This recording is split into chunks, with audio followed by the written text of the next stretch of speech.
We do have a timeline for you on this Thursday, 10:35 a.m. Domestic violence charges against Redskins linebacker Reuben Foster have been dropped by the Florida State Attorney's Office. Foster remains on the commissioner's exempt list, and we now wait to see if he'll face any punishment from the league. So it is wild card time. Hard not to love it just a little bit more when it really matters. Welcome to NFL Live. Jack Collinsworth, the great Adam Schefter, the 2-3-time Super Bowl champs. You know Wood, you know Teddy Bruschi, of course, over on the corner. Let's get straight into this wild card weekend thing. Let's set the table for you right here. The Colts were 1-5. The Texans were 0-3. They finished a combined 20-3. It's the first playoff matchup between the two AFC South teams since the division was created back in 2002. The Seahawks will fly to Jerry's World for the Cowboys. Seattle finished as the NFL's top rushing team, while Zeke Elliott led all players in rushing. So expect this game to really hammer the rock. And on Sunday, it's the Chargers, the Ravens, little Week 16 rematch. 21-year-old Lamar Jackson going up against a 37-year-old Phillip Rivers. It will be the third largest age gap between starting quarterbacks for a postseason game. And Eagles close out the weekend in Chicago, where Nick Foles has seen it all but that Chicago D. Hey, Jack. Well, the matchup of the weekend might just be Nick Foles against the Bears defense. We all know that Foles is coming in red hot, but he's also the best postseason quarterback statistically since he came into the league in 2013. Number one in QBR and completion percentage over that time. And he's going up against the Bears D. That's top ranked in just about every statistical category this year, including opponent points per game and takeaways. The key is going to be neutralizing Khalil Mack and the defensive front of the Chicago Bears. Tight end Zach Ertz told me that he wouldn't be surprised if he stays in early to help on Mack, saying that they're not going to let one guy wreck an entire game plan. The other key for Foles to continue to get the ball out quickly. He's been as good as anyone over the last 3 games in that category, getting the ball out in on average 2.4 seconds. He said that the key is going to be to lean on each other and to play fast in order to get past this Bears team. Jack? Great stuff there. There is nothing in this world quite like Chicago football in the icy month of January. So we have to welcome in our Bears reporter. He is Jeff Dickerson. Nick Foles is the reigning king of January. We know that, but the Bears defense is the best in football. How do they plan to attack Foles? Jack, they say they're not going to change anything. As you heard right there, they're the best defense in the league, number one in takeaways, interceptions. Khalil Mack is that game record with 12.5 sacks on the season. The Bears feel like they can pressure any quarterback, and if they do, they give their back end so many chances to make plays. Now, keep an eye, though, on safety Eddie Jackson, the Bears Pro Bowler in his second season, been out a couple of weeks with an ankle injury. We just spoke with Matt Nagy. Jackson did not practice yesterday, iffy to practice today, so if he's limited this weekend, that's going to help Nick Foles, but overall, the Bears say they're not going to change much defensively. Let's go to the other side of the ball then, Jeff. It's playoff game number 1 for young Mitch Trubisky. How are they starting to prepare him, this staff, for that environment that he'll be in? They don't want Trubisky to put too much pressure on himself because he's been guilty of doing that at times this year. Trubisky admitted didn't play very well, was kind of overwhelmed in the moment in the second half of their Week 1 loss against Green Bay. And that Bears win over the Rams a couple of weeks ago was the best win for this team this season. It was also arguably Trubisky's worst performance with 3 interceptions. He said he wasn't playing within the flow of the offense. That's something that has to change this weekend. The Bears do have comfort, though, in knowing that Trubisky's played in some big games as of late, some playoff-like atmospheres against Minnesota last week and a couple of weeks ago against the Packers. So if he doesn't try to do too much, they think he'll have success against the Eagles. All right, Jeff, get those long johns ready. Thank you, sir. All right, so let's take a look at Nick Foles. You know the drill. A little postseason football in his NFL career as a starter. The QBR nearly 30 points higher in the playoffs compared to the regular season. Foles also averages more yards per attempt in the playoffs, and his 72% completion percentage rate is the best of any player with at least 50 passes in NFL postseason history. So it's experience versus innocence on Sunday night, a little like our crew in some ways. How does that play? How does that play a factor? Does it really matter? What do you guys think with all that? I think it matters, but I think in this situation, I think Jeff was just said it about when you talk about Mitchell Trubisky.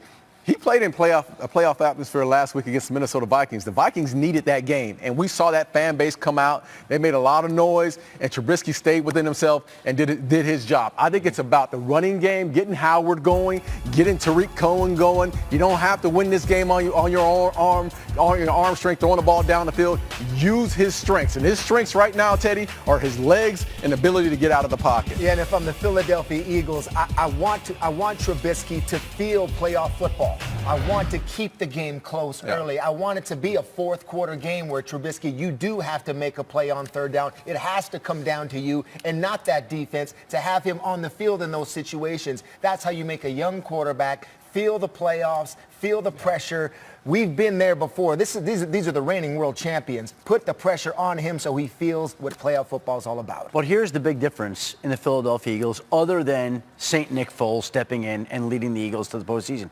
The pass rush, the defense, has gotten much better down the stretch. Michael Bennett has been a difference maker down the stretch. They've gotten pass rush from everybody there. And this is a defense that has 3 of its top 4 defensive backs on IR. 14 players in all on IR. And yet the pass rush has been good enough, both lines really. The offensive line, which Trubisky doesn't have to worry about, and the defensive line to make a difference and help this team get to the postseason. Yeah, since Thanksgiving, I like to pay attention to statistics. Since Thanksgiving, the Philadelphia Eagles are third in the league after sacking the quarterback. They've been surging after the tryptophan as well. How do you nullify that pass rush?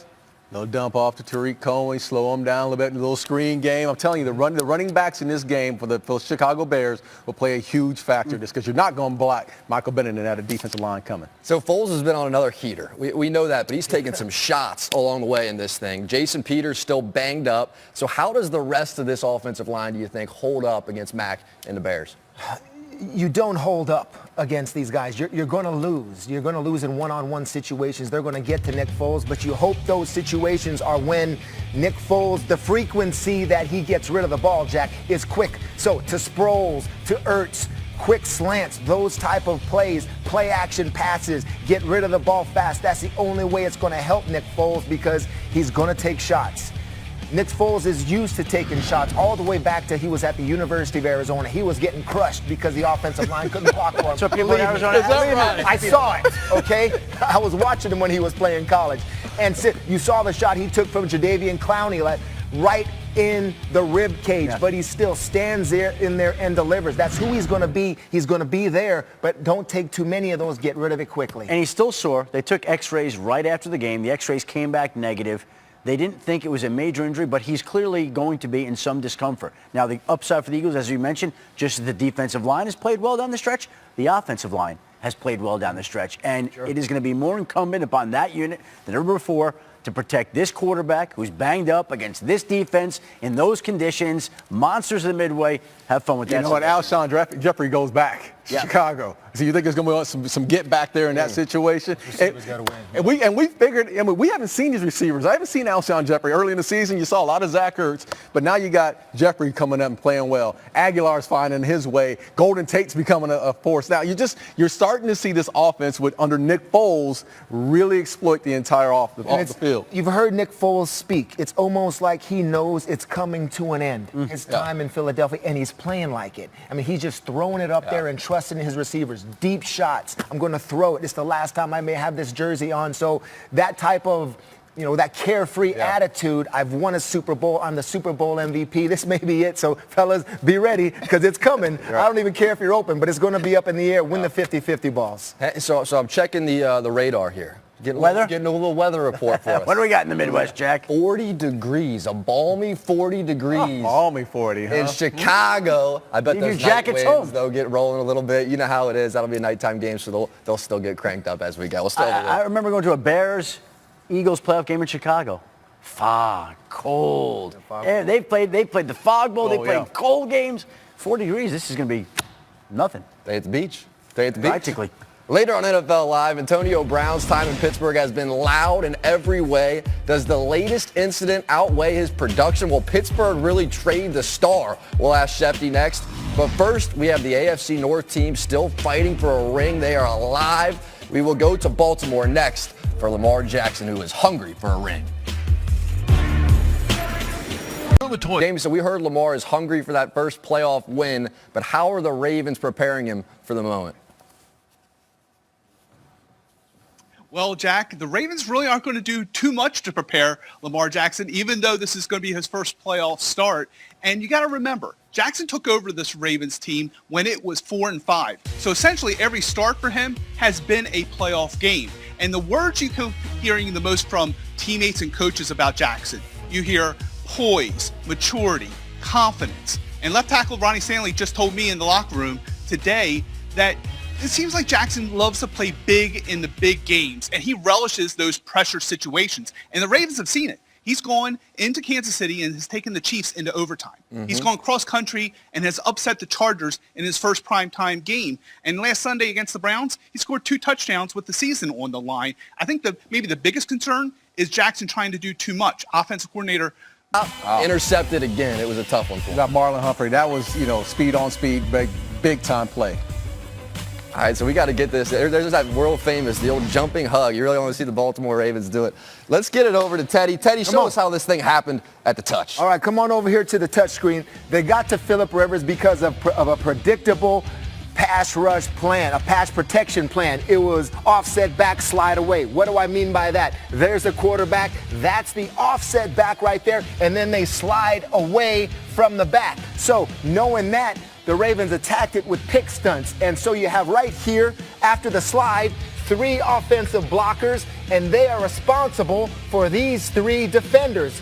Seems easy, right? You can match up and block it, but they run the pick stunt, which is this right here. You see the linebacker, instead of going to the running back, he's going to come here and pick the offensive guard, and then the defensive lineman is going to loop around and have a one-on-one with a running back right there. And when you have that, that's a mismatch, and you might as well be wearing skates because you're going to get pushed back all the way to Phillip Rivers right there. That's not a picture you're looking for if you're the Los Angeles Chargers. And you can see why you have the offset back slide away mentality because of all the players that are lined up over here, but you're going to have multiple players dropping out. So as we go here, back steps up, they slide this way, players drop out, and you have the same result right here. Melvin Gordon tried to block it a little bit more aggressively, but he still got beat.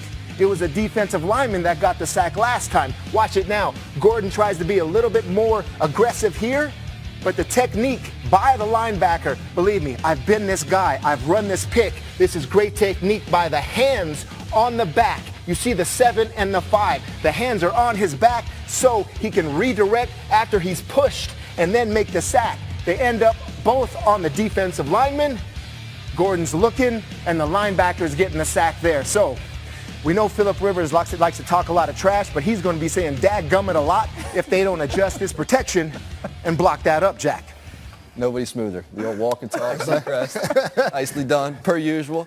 So it was $181, I think it was. 181, 2 picks is what Rivers finished the night with. Tough game. Now it's at home. Yeah. What do they have to change most offensively, talking about the Chargers in this game? Well, I think they got to run the football. I think Melvin Gordon needs to become more of a factor because we're seeing the matchups on the outside. I think the Chargers go into every game thinking, well, we have Keenan Allen, we have Williams, we have better receivers, more talented guys than you. Well, the matchup with Baltimore is, hey, we got Jimmy Smith coming in playing the nickel. We got Humphreys. We got Brandon Carr. We got guys that can match up with you. And we got Eric Weddle and Tony Jefferson. So we match up extremely well. They have to run the ball with Melvin Gordon, play more, I think, more of a smash mouth game than just go dropping back and putting it all on Phillip Rivers to complete passes down. Yeah, because running the ball, you're going to be in more favorable third down situations, third and shorts, because if there's third and long, you just know where Phillip Rivers is going to be as a defensive coordinator, Wink Martindale. He's going to be 6 yards to 7 yards deep on that spot with no movement, so then you can have all of the pass rush games that you want. And the Ravens offense did enough, but they weren't excellent by any means. If you're the Chargers D, do you adjust? Do you do things differently? Well, hey, listen, now, this is what I look at this time around. There's not going to be any surprises with the Chargers defense. They know this is their second time. They know what Lamar Jackson's about. The first time, okay, you caught me off guard where we weren't disciplined in our run lanes. This time there'll be more discipline. They've gotten their first feel of looking at him and seeing him. Now I think it'll be tougher this time around for Lamar Jackson as far as what they ran last time, because the Chargers will be prepared for it. If there's any facet of the game that I thought the Los Angeles Charger defense was caught off guard, just those couple play-action passes. Yeah. Because they got Lamar, and they got that running game on their mind. Then all of a sudden, you take that extra step, the tight ends buy you on the boot. They got the RPO going the other way also. They've got basic play-action pass. It's a good little play-action plan. Lamar's gotten better and better. But here's the thing about the Chargers. They've been most dangerous on the road. When you get them away from home, which has been almost like a road game for them because opposing teams, fans infiltrate the StubHub Center, which isn't called the StubHub Center anymore. Now they're on the road. They're 7-1 on the road this year. They've been the best road team in the NFL along with the New Orleans Saints. And they've gotten a glimpse at Lamar Jackson. Tough guy to prepare for, but he's the youngest quarterback ever to be making a postseason start. This will be a new experience for him. It won't be such a new experience for a team that's thrived on the road. And yes, Baltimore is one of the toughest teams in the league to face, a team you don't want to see in the postseason.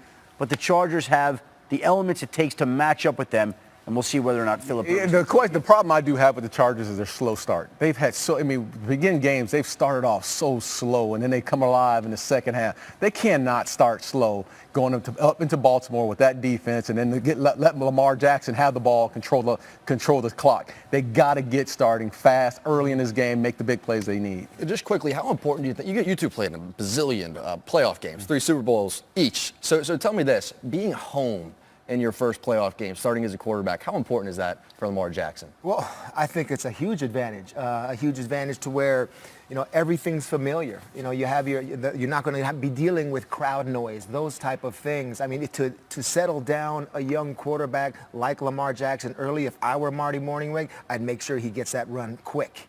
That quarterback power, that quarterback counter, just let him get that run to settle his nerves before he has to make that first throw. But if he does that, he'll be fine. All right, he's 21 years old. We'll see what he can do. Think about what you were doing at 21. You're still 21, but think about what you were doing at 21. I don't know what I was doing. It wasn't good. That's usually where we get out. Here we go. Let's get into the Antonio.